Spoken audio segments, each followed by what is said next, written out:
فوراً پہچان لیا تھا۔ اگرچہ اس رات اس حالت میں وہ اسے شناخت نہیں کر سکا، مگر اس وقت اسے دیکھتے ہی وہ اسے پہچان گیا تھا۔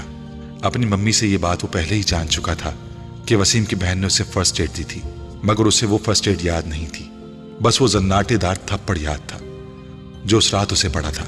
اس لیے امامہ کو دیکھتے ہی وہ سوپ پیتے پیتے رک گیا۔ اس کی چپتی ہوئی نظروں سے امامہ کو اندازہ ہو گیا کہ اسے یقیناً اس رات ہونے والے واقعات کسی نہ کسی حد تک یاد تھے۔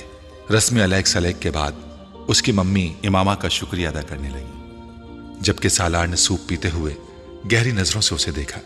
وسیم سے اس کی دوستی کو کئی سال گزر چکے تھے اور اس نے وسیم کے گھر میں امامہ کو بھی کئی بار دیکھا تھا، مگر اس سے پہلے کبھی توجہ نہیں دی تھی۔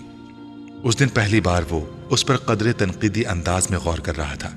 اس کے دل میں امامہ کے لیے تشکر یا احسان مندی کے لیے کوئی جذبات نہیں تھے۔ اس کی وجہ سے اس کے سارے پلان کا بیڑا غرق ہو گیا تھا۔ امامہ اس کی ممی سے گفتگو میں مصروف تھی، مگر وہ وقتاً فوقتاً اپنے اوپر پڑنے والی اس کی نظروں سے بھی واقف تھی۔ زندگی میں پہلی بار اسے کسی کی نظریں اتنی بری لگی تھیں۔ ایک لمحے کے لیے اس کا دل چاہا وہ اٹھ کر وہاں سے بھاگ جائے۔ سالار کے بارے میں اس کی رائے اور بھی خراب ہو گئی تھی۔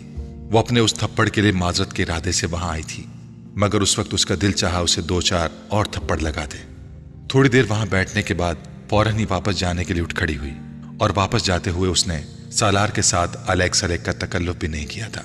وہ صرف اس کی ممی کے ساتھ دعا سلام کے بعد سالار کی طرف دیکھے بغیر باہر نکل آئی تھی۔